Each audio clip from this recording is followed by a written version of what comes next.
চাঁদাবাজি জাতীয় নাগরিক পার্টির আয়ের প্রধান উৎস বলে মন্তব্য করেছেন বিএনপি নেতা রাশেদ খান। দুপুরে ঝিনাইদহের কালীগঞ্জে এক সংবাদ সম্মেলনে এই অভিযোগ করেন তিনি। জামায়াত কখনো দেশের ক্ষমতায় আসতে পারবে না বলেও মন্তব্য করেন তিনি। কয়েক লাখ টাকায় রাজধানীর রূপায়ণে এনসিপির অফিস ভাড়া নেয়ার আয়ের উৎসও জানতে চান তিনি। তার কাছ থেকে বেয়াদবি শিখছেন, অন্যথায় তার পাশে 40 লাখ টাকা সার্জিস আলমকে দেওয়ার জন্য একজনের কাছে দিয়ে গিয়েছিল। পরবর্তীতে সেই নারীর অডিও আমরা শুনেছি কিভাবে এনসিপি চাঁদাবাজি করছে।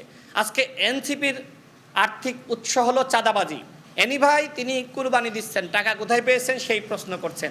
এনসিপি রূপায়ণ কার্যালয়ের ওই যে লাখ লাখ টাকা ভাড়া দিচ্ছে, সেই টাকা কই পাচ্ছে?